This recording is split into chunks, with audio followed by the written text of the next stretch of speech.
৭১ টিভির সিইও মোজাম্মেল বাবু ভোরের কাগজের সম্পাদক শ্যামল দত্ত আটক। ময়মনসিংহের ধোবাউড়া সীমান্তে পুলিশের হাতে ধরা।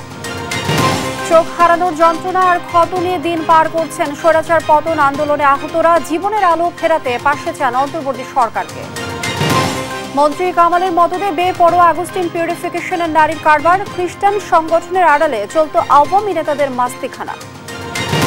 এবং যুক্তরাষ্ট্রের ফ্লোরিডায় ট্রাম্পের গল্ফ মাঠের কাছে গুলি, অস্ত্রসহ সন্দেহভাজন আটক। নিশানায় ছিলেন ট্রাম্প, ধারণা FBI এর। দেখছিলেন শিরোনাম সংবাদ সকালের সঙ্গে আছি আমি লিনিয়া আফরোজ। ময়মনসিংহের ধোবাউড়া সীমান্ত হয়ে অবৈধভাবে ভারতে পালানোর সময় ৭১ টেলিভিশনের সিইও মোজাম্মেল হক বাবু এবং জাতীয় প্রেস ক্লাবের অপসারিত সাধারণ সম্পাদক ও দৈনিক ভোরের কাগজ পত্রিকার সম্পাদক শ্যামল দত্তকে আটক করেছে পুলিশ।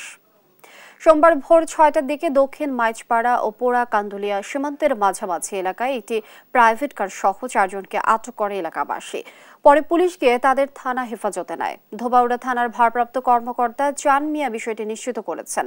আটকরা হলেন ৭১ টেলিভিশনের সিইও মোজাম্মেল হক বাবু, জাতীয় প্রেস ক্লাবের অপসারিত সাধারণ সম্পাদক ও দৈনিক ভোরের কাগজ পত্রিকার সম্পাদক শ্যামল দত্ত, ৭১ টেলিভিশনের সিনিয়র রিপোর্টার মাহবুবুর রহমান এবং প্রাইভেট কার চালক সেলিম।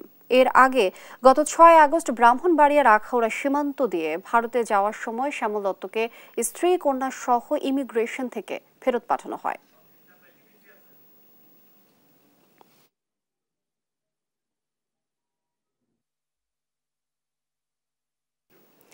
পবিত্র ঈদে মিলাদুন্নবী আজ কিছুক্ষণের মধ্যেই কমলাপুর রেলওয়ে কেন্দ্রীয় জামে মসজিদ থেকে বের হবে জশ্নে জুলসে।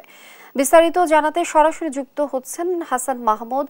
হাসান, শোভাযাত্রার প্রস্তুতি কি সম্পন্ন হয়েছে আর কখন বের হয়েছে সে সম্পর্কে আমাদেরকে জানাবেন। লিনি, আপনাকে ধন্যবাদ।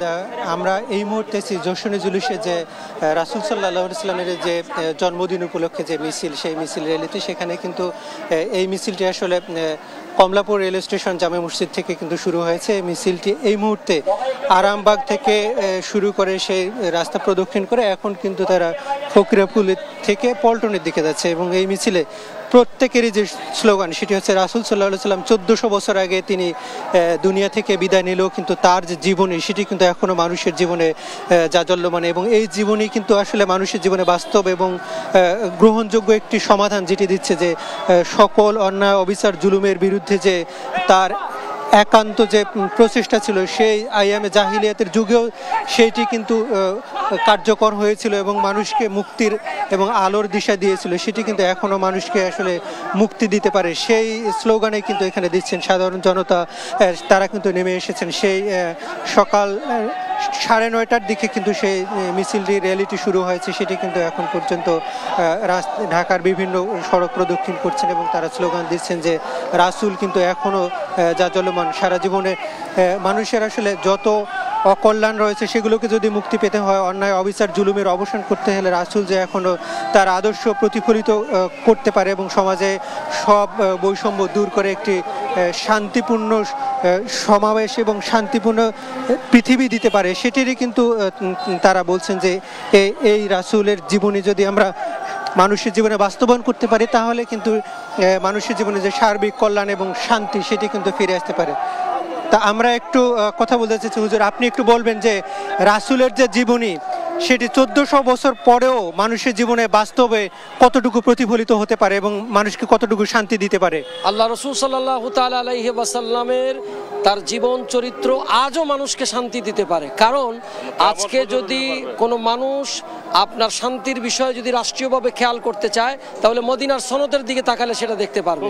প্রিয় রাসূল সাল্লাল্লাহু তাআলা আলাইহি ওয়াসাল্লামের ভালোবাসা, তার সেই অনুপম আদর্শ যারা গ্রহণ করবে তারা দুনিয়া আখিরাতে সব জায়গায় কামিয়াব হবে। আজকে পৃথিবীতে যে শান্তির মেঘনা কাটার কথা বলা হচ্ছে, আল্লাহর রাসূলের দেখানো মদিনার সনদের আলোকে যদি রাষ্ট্র ব্যবস্থা হয়, সে দেশে 100% আল্লাহ রাসূল সাল্লাল্লাহু আলাইহি ওয়াসাল্লামের দেখানো পথে শান্তি আসবে। পাশাপাশি আমরা দাবি করব রাসূলে পাকের মহব্বত, ভালোবাসা, তাজ তাজিম, এগুলো যেন সর্বক্ষেত্রে শিক্ষা প্রতিষ্ঠান থেকে শুরু করে সব জায়গায় যেন এই শিক্ষাটা দেওয়া হয়। প্রিয় রসুলের ভালোবাসা, আনন্দ বেমানাসাতে মৌলিদিন নবী সাল্লাল্লাহু তাআলা সাল্লামের, এটার দ্বারা আমরা প্রিয় রসুল সাল্লাল্লাহু তাআলা সাল্লামকে সবার কাছে পরিচিত করতে পারবো। এইটাই আমাদের করা উচিত বলে মনে করি। আপনি কি চাচ্ছেন যে শিক্ষা ব্যবস্থায় রাসূলের জীবনীকে আরো বেশি বাধ্যতামূলক করা দরকার, বাধ্যতামূলক? কারণ এদেশের শিক্ষা ব্যবস্থায় কেন দরকার? 99%-এর ভিতরে মিনিমাম 95% মুসলমান এর দেশ বাংলাদেশ। বাংলাদেশের মানুষ তারা প্রিয় নবীর আদর্শ শিখবে না তো শিখবে কার কাছে? এই জন্য শিশু শ্রেণী থেকে মাস্টার্স পর্যন্ত একেবারে কম্পালসারি করা উচিত রসুলের পাকের জীবন আদর্শ শিক্ষা। আর পাশাপাশি প্রিয় রসুলের যারা বেয়াদবি করবে, রসুলের পাকের সম্মানকে নিয়ে যারা টানাটানি করবে, রাষ্ট্রীয়ভাবে আইন করে তাদের বিরুদ্ধে বিচার হবে। আপনাকে ধন্যবাদ লিনি। আমরা মিছিল শুনছিলাম যে আসলে রাসূল যে এখনো আমাদের জীবনে প্রাসঙ্গিক, সেটাই কিন্তু তারা বলছিলেন। তো এই ছিল আমার কাছে এখান থেকে সবশেষ পরিস্থিতি। লিনিয়া। হাসান, অসংখ্য ধন্যবাদ আপনাকে। দর্শক, কমলাপুর রেলওয়ে কেন্দ্রীয় জামে মসজিদ থেকে যুক্ত ছিলেন আমাদের সহকর্মী হাসান মাহমুদ। ছাত্র আন্দোলনের ঐতিহাসিক বিজয়ের 1 মাস পেরিয়েছে, কিন্তু আন্দোলনে আহতরা কেমন আছে সে খবর এখন কজনই বা রাখে। চোখ হারানো যন্ত্রণা আর শরীরের ক্ষত নিয়ে হাসপাতালে দিন পার করছেন আহতরা। সন্তানের এমন করুণ দশায় দিশেহারা মা বাবা। জুলাইয়ের সেই স্মৃতির চিত্রই তুলে ধরেছেন সহকর্মী আলিমুজ্জামান সাফওয়ান। চোখ মেলে তাকালেও পৃথিবীর আলো দেখতে পান না কলেজ শিক্ষার্থী ইবাত হোসেন। স্বৈরাচার পতনের আন্দোলনে 19 জুলাই নরসিংদীর ভেলানগরে চোখে গুলিবিদ্ধ হন ইবাত। আমি বন্ধুদের সাথে আন্দোলনে যাই বিকাল 4টা থেকে 4:30 দিকে। পুলিশ হঠাৎ গুলি করে, তখন আমার 2 চোখে, হাতে এবং পিঠে ছোড়াগুড়ি লাগছে। 3 ছেলে মেয়ের মধ্যে বড় ইবাতকে নিয়ে অনেক স্বপ্ন ছিল বাবা মায়ের। ঘাতকের বুলেট নিমিষেই ছিন্ন করে দেয় সব স্বপ্ন। ছেলের অনিশ্চিত ভবিষ্যৎ চিন্তায় ভেঙে পড়েছেন মা। মার বাবার কতটুকু কষ্ট হয়, ওর বাবার অনেক স্বপ্ন যে আমার এই ছেলে জীবনে কিছু করব। আমরা 2 চোখ দিয়ে দেখি, অথচ আমার ছেলে দেখে না। শুধু ইবাতই নয়, দৃষ্টিশক্তি হারিয়েছে আরো অনেক মেধাবী শিক্ষার্থীর। আমার একটা ফ্রেন্ডের মাথায় গুলি তাক করে একবার গুলি করছে, পিছন থেকে নিয়ে গুলি বের হয়ে গেছে। পরে আমি ওকে সামনে আগাইতে ধরতে গেছি, আমাকে পর্যন্ত গুলি করছে। এসএস তো আমার গোল্ডেন, জেএসসি তো গোল্ডেন। তো এবার এইচএসসি 1 বছর পর আমি কিভাবে পড়বো? আমি বইটা যেদিকে এক্স্যাক্টলি তাকাইতেছি ওই জিনিসটা কালো হয়ে যেতেছে। মায়ের মতো কষ্ট কেউ নাই, কেউ বুঝবে না এই কষ্ট। যার সাথে হয় সে বুঝে। আমার ছেলেটা রাত্রে ঘুমায় না, কান্দে। 5ই আগস্ট রামপুরা বাড্ডা এলাকায় গুলিবিদ্ধ হয় আইডিয়াল কলেজের 10ম শ্রেণীর ছাত্র সুমন। পুলিশের ছোড়রা গুলি চোখ ভেদ করে চলে যায় মস্তিষ্কে। হঠাৎ করে দেখলাম পুলিশের যে সাদা গাড়িগুলা, বড় যে গাড়িগুলা, গাড়ির সাইড থেকে সাইড উইন্ডো দিয়ে একজন লোক দাঁড়ায় আছে, দাঁড়া এম করা আমাদের এদিকে। ওইখানে ফার্স্ট যে শটটা করে, ফার্স্ট শটে আমার চোখে গুলিটা লাগা যায়। একইভাবে 4 আগস্ট বরিশাল বিএম কলেজের সামনে গুলিবিদ্ধ হয় সাব্বির। ডান চোখে 3টি গুলি লাগলেও অপারেশনের মাধ্যমে বের করা গেছে 2টি। পুলিশের সাথে আমাদের ধাওয়া পাল্টা হয়, পুলিশ আমাকে গুলি করে, আমি রাস্তায় পড়ে যাই। ক্ষমতা আঁকড়ে রাখার নেশায় নারকীয় হত্যাযজ্ঞে মাতে শেখ হাসিনা ও তার দোসররা। বেপরোয়া হয়ে ওঠা আওয়ামী ক্যাডার ও পুলিশের গুলিতে প্রাণ হারায় অগণিত। গুলিবিদ্ধ হয় অন্তত কয়েক হাজার মানুষ।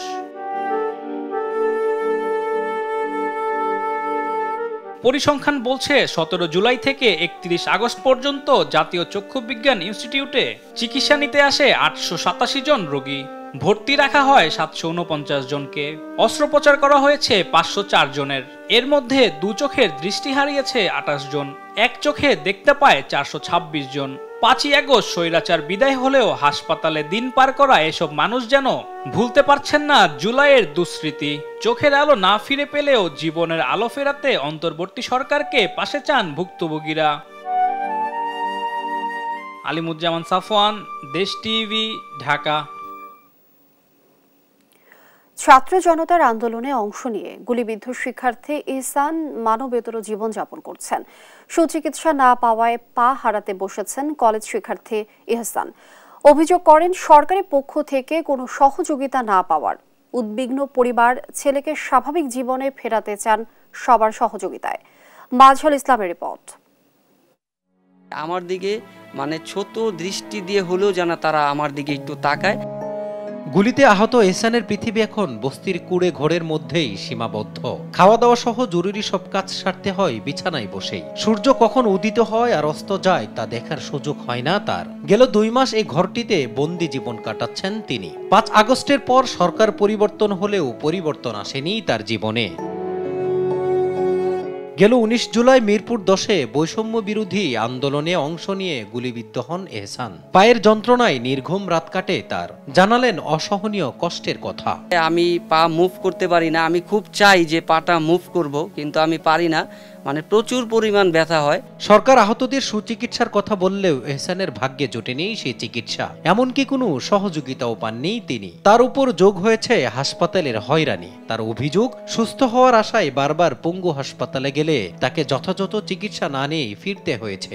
আমার এইটা নিয়ে ডাক্তাররা অবহেলা করতেছে, এটা আমার ফুল ফ্যামিলি বুঝতেছে আর আমিও বুঝতেছি, কিন্তু ডাক্তার এটা ধরার ছোঁয়ার বাইরে কথা বলতেছে। কেন বলতেছে আমরা জানি না। এহসানের মা জানান, পরিবারের বড় ছেলের এমন অসহায় অবস্থার প্রভাব পড়েছে পুরো পরিবারে। অভাব অনটনের সংসারে যেখানে 3 বেলা খাওয়াই কষ্টকর, সেখানে এহসানের চিকিৎসা তাদের জন্য বড়ই কষ্টকর হয়ে দাঁড়িয়েছে। সরকারের কাছে ছেলের সুচিকিৎসার দাবি জানান তিনি। গুলি খাওয়ার পর যে কষ্ট করছে, ওর যে কান্নাকাটি, ট্রিটমেন্ট হয় না, এই নিয়ে আর কি অনেক কষ্ট। দেশবাসীর কাছে বলি, আমি যেহেতু গরিব মানুষ, যাতে সুচিকিৎসা, এই রাষ্ট্রের যে প্রধানমন্ত্রী যেই আছে তার কাছে শুধু একটুই নিবেদন যে আমার ছেলের দিক যেন একটু তাকায়। এহসানের প্রতিবেশী রিপন জানান, দেশের জন্য কাজ করতে গিয়ে নিজেই পরিবারের বোঝা হয়ে বসেছে এহসান। এখন পর্যন্ত দেশ স্বাধীন, দেশের জন্য সে লড়াই করছে, কিন্তু ও আজকে গুলিবিদ্ধ। এবং আমার কাছে ভাবতে অবাক লাগে যে এখন পর্যন্ত ডাক্তাররা তার সুচিকিৎসা নিশ্চিত করে নাই। আমার একটাই দাবি, ওর সুচিকিৎসা নিশ্চিত হোক। ছেলের চিকিৎসা খরচ চালাতে হিমশিম খাচ্ছেন ভ্যান চালক বাবা। এহসানকে স্বাভাবিক জীবনে ফেরাতে সরকারের সহযোগিতা চান স্থানীয়রা। এহসানের মতো অনেকেই আন্দোলনে আহত হয়ে জীবন যুদ্ধে লড়াই করছেন। তবে এহসানরা হেরে যেতে চান না, সুস্থ হয়ে আবারও কাজ করতে চান দেশের জন্য। মাজহারুল ইসলাম, দেশ টিভি, ঢাকা। এদিকে পবিত্র ঈদে মিলাদুন্নবী উপলক্ষে নারায়ণগঞ্জেও যশনে জুলুস শোভাযাত্রার আয়োজন করা হয়েছে। সেখান থেকে বিস্তারিত জানাতে সরাসরি যুক্ত হচ্ছেন সহকর্মী বিল্লাল হোসেন। বিল্লাল, যশনে জুলুসে লোক সমাগম কেমন দেখছেন, বিস্তারিত জানাবেন। ধন্যবাদ। আপনি জানেন যে আজ 12 রবিউল আউয়াল ঈদের মিলাদুন্নবী, এই উপলক্ষে নারায়ণগঞ্জে জ্যেষ্ঠ জুলুস যে শোভাযাত্রা সেটা শুরু হয়েছে। আমরা এই মুহূর্তে আছি নারায়ণগঞ্জ শহরের নিতাইগঞ্জ এলাকা। ঠিক 5 মিনিট আগেই এই জ্যেষ্ঠ জুলুসের যে শোভাযাত্রাটি সেটি শুরু হয়েছে এবং এই শোভাযাত্রাটি নগরীর বঙ্গবন্ধু সড়ক হয়ে সলিমুল্লাহ সড়ক হয়ে মূল সড়কগুলো প্রদক্ষিণ করবে। প্রতি বছরই নারায়ণগঞ্জে বৃহৎ পরিসরে এই ঈদের মিলাদুন্নবীর আয়োজন করা হয়। এই ঈদের মিলাদুন্নবীর নেতৃত্ব দিচ্ছেন ইসলামী ফ্রন্ট বাংলাদেশের চেয়ারম্যান বাহাদুর শাহ মুজাদ্দেদি আল আবিদি। এবং এই জুলুসের পরপরই কিন্তু এখানে দোয়ার আয়োজন করা হবে এবং দোয়ার মধ্যে দেশ ও জাতির কল্যাণে মঙ্গল কামনায় তারা এখানে দোয়া করবেন, এমনটাই কিন্তু আয়োজক কর্তৃপক্ষদের পক্ষ থেকে আমাদেরকে জানানো হয়েছে। এর আগে সকাল 8টা থেকেই নারায়ণগঞ্জের বিভিন্ন মসজিদ থেকে এখানে খন্ড খন্ড মিছিল আসে এবং মিছিলের পরপরই কিন্তু এখানে বিভিন্ন আলোচনা অনুষ্ঠিত হয় এবং পুরো জেলার বিভিন্ন অঞ্চল থেকে কিন্তু এই জ্যেষ্ঠ জুলুসের যে আয়োজন, এই আয়োজনে যুক্ত হতে মানুষ কিন্তু ছুটে এসেছেন। আয়োজন কিন্তু এখনো চলছে এবং ঠিক নগরীর যে মূল সড়ক, সেই সড়ক প্রদক্ষিণ করে জ্যেষ্ঠ মিছিল, সেই মিছিল নিতাইগঞ্জে শেষ হবে। তখনই কিন্তু দোয়ার মধ্য দিয়ে আজকের এই যে কর্মসূচি সেটি কিন্তু শেষ হবে। এই হচ্ছে আমাদের এই জ্যেষ্ঠ জুলুসের যে বিল্লাল, অসংখ্য ধন্যবাদ আপনাকে। দর্শক, নারায়ণগঞ্জ থেকে যুক্ত ছিলেন আমাদের সহকর্মী বিল্লাল। দর্শক দেখছেন সংবাদ সকাল। সাবেক স্বরাষ্ট্রমন্ত্রী আসাদুজ্জামান খান কামালের ছোঁয়ায় শুধু সম্পদ নয়, স্ত্রীর সংখ্যাও বেড়েছে আগুস্টিন পিউরিফিকেশনের। বেরিয়ে আসছে একাধিক নারীর সাথে অবৈধ সম্পর্ক স্থাপনের প্রমাণও। দেশ টিভির হাতে এসেছে খ্রিস্টান সংগঠনের আড়ালে মদ আর নারীদের দিয়ে আওয়ামী নেতাদের মাস্তিখানা স্থাপনের প্রমাণ। প্রতারিত নারীরা আইনের আশ্রয় নিলেও তৎকালীন স্বরাষ্ট্রমন্ত্রীর প্রভাবে বহাল তবিয়াতেই থাকতেন আগুস্টিন। M A আজিবের report. সাবেক স্বরাষ্ট্রমন্ত্রী আসাদুজ্জামান খান কামালের সাথে বন্ধুত্ব টঙ্গীর পাগারের দর্জি আগস্টিনকে 15 বছরের মধ্যে শুধু কোটিপতি করেনি, সম্পদের সাথে সাথে বাড়িয়েছে তার নারী সঙ্গীর সংখ্যাও। দি মেট্রোপলিটন খ্রিস্টান কোঅপারেটিভ হাউজিং সোসাইটির অফিসকেও তিনি গড়ে তোলেন মাস্তিখানা।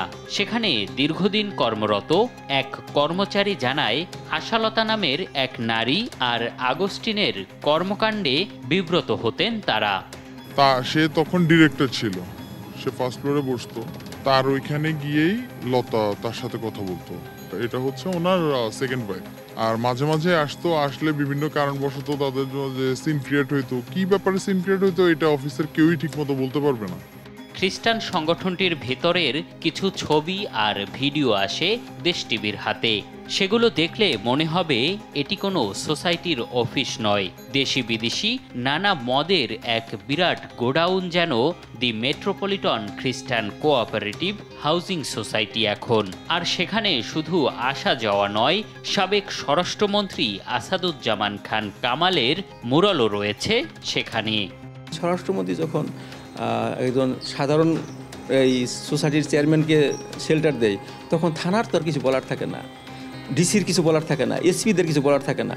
তারা যদি আজকে হাউজিং সোসাইটিতে গিয়ে তদন্তের কোনো ব্যবস্থা করে, আমাদের খ্রিস্টান হাউজিং সোসাইটি যে আছে কোন অবস্থানে রয়েছে সঠিক চিত্র আমরা পেতে পারবো। এবার আশালতার খোঁজে দেশ টিভি টিম। টঙ্গীর পাগারে সম্পত্তির শেষ নেই তারও, রয়েছে একাধিক বাড়ি ও প্লট। আগস্টিনের সাথে গড়ে তোলা সম্পর্ককে কাজে লাগিয়ে খ্রিস্টান সোসাইটির 19 নম্বর বাড়িটি সম্পূর্ণ দখলে রেখেছে আশালতা।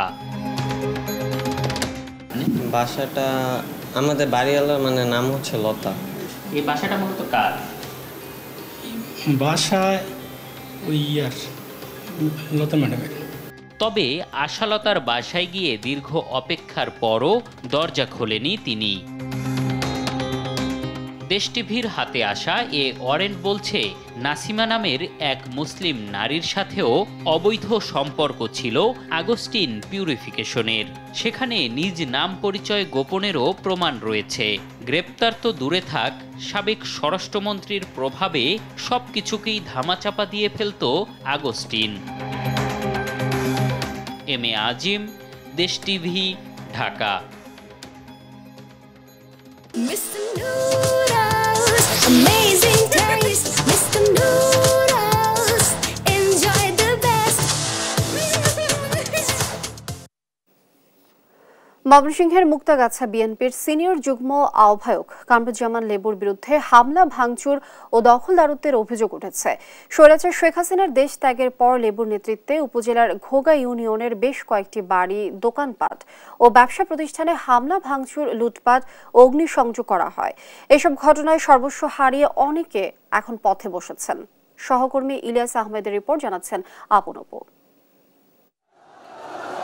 গেল 5ই আগস্ট গণ অভ্যুত্থানে পতন হয় স্বৈরাচার সরকারের। সেদিন প্রধানমন্ত্রীর পদ থেকে পদত্যাগ করে দেশ ছেড়ে পালিয়ে যান শেখ হাসিনা। ওই দিন বিকেলেই ময়মনসিংহের মুক্তাগাছার ঘোগা ইউনিয়নে 15 থেকে 20টি বাড়ি ও ব্যবসা প্রতিষ্ঠানে হামলা, ভাঙচুর, অগ্নিসংযোগ ও লুটপাট করা হয়। অভিযোগ উঠেছে ঘোগা ইউনিয়নের সাবেক চেয়ারম্যান ও উপজেলা বিএনপির সিনিয়র যুগ্ম আহ্বায়ক কামরুজ্জামান লেবু নিজে উপস্থিত থেকে এসব ঘটিয়েছেন। উপজেলা বিএনপির সিনিয়র যুগ্ম আহ্বায়ক কামরুজ্জামান লেবুর নেতৃত্বে আমার দোকান ভাঙচুর করে, লুটপাট করে নিয়ে যায় এবং অগ্নিসংযোগ করে। ভাঙচুর, গ্লাস ম্লাস, কাগজপাতি সব কিছু ভাঙচুর করে যে নিচে মাল আর উঠছে, এগুলো বাদে যে আমি 2 দিন 3 দিনে এটা পরিষ্কার করলাম। অভিযোগ আছে ইউনিয়ন পরিষদ নির্বাচনে কামরুজ্জামান লেবুর পক্ষে কাজ না করায় কাল হয়েছে এসব মানুষের। দোকানপাট লুট, জায়গা দখলের পর এখন মামলা দিয়েও করছেন হয়রানি। তারাই থাইকা আমাদের বাসায় লোকজন, ওর চাচাতো ভাইয়েরা এবং ওর নেতাকর্মীগুলা পাঠাইছে আমাদের বাসায়, পাঠাইয়া ভাঙচুর করছে এবং লুটপাট করছে এবং পরে কিছুক্ষণ পরে এসে জ্বালাইয়া দিছে সব কিছু। এরা যে পেট্রোল দিয়া, গান পাউডার দিয়া পরে আগুন লাগাইছে সব কিছু পুরার পরে আমরা তার বাড়িতে পারছি না। আমাদের ভয় দিয়েছে, বলছে যে এই বাড়ি মানুষ পেলাম না, দীক্ষা এই প্রতিপক্ষরা আমাদের এই ক্ষতি করছে, এখানটা ভাঙচুর করছে আর এখানটা গয়নাগাড়ি যা যা সিন করে সব কিছু নিয়ে গেছে। কামরুজ্জামান লেবুর বিরুদ্ধে অবস্থান নেয় দলীয় সিনিয়র নেতারাই পড়ছেন রোশানলে। যারা তাকে ভোট দেয় নাই বা বিগত দিনে তার পক্ষ অবলম্বন করে নাই, তাদের বিরুদ্ধে তিনি বিভিন্ন ধরনের বিদ্বেষমূলক কার্যক্রম গ্রহণ করছে এই সুযোগটাকে নিয়ে। এসব ঘটনার সঙ্গে নিজের সংশ্লিষ্টতা নেই জানিয়ে কামরুজ্জামান লেবু বলেন 5 থেকে 8ই আগস্ট তিনি মুক্তাগাছায় ছিলেন। 5 তারিখে আমরা মুক্তাগাছা থানা, আমরা 5, 6 আমরা ওসির সাথে জিগান সকাল থেকে সারাদিন থানা পড়া দিতে আমরা 3-4 দিন। হয়রানি বন্ধ করে দ্রুত শান্তি ফিরিয়ে আনার দাবি এলাকাবাসীর। নিউজ ডেস্ক, দেশ টিভি। দেখছেন সংবাদ সকাল। আন্তর্জাতিক প্রসঙ্গ। আবারও বন্দুক হামলার কবলে সাবেক মার্কিন প্রেসিডেন্ট ডোনাল্ড ট্রাম্প। স্থানীয় সময় রোববার যুক্তরাষ্ট্রের ফ্লোরিডা অঙ্গরাজ্যের পাম বিচ এলাকায় ডোনাল্ড ট্রাম্প তার নিজ মালিকানাধীন মাঠে গলফ খেলার সময় পাশেই গোলাগুলির ঘটনা ঘটেছে। এতে কেউ হতাহত হননি, নিরাপদে সরে যান ট্রাম্প। তাকে হত্যার চেষ্টায় এ হামলা চালানো হয়েছে বলে জানিয়েছেন দেশটির কেন্দ্রীয় গোয়েন্দা সংস্থা। এরই মধ্যে সন্দেহভাজন একজনকে আটক করা হয়েছে। তার কাছে AK-47 ঘরানার অস্ত্রটিও জব্দ করেছে নিরাপত্তা বাহিনীর সদস্যরা।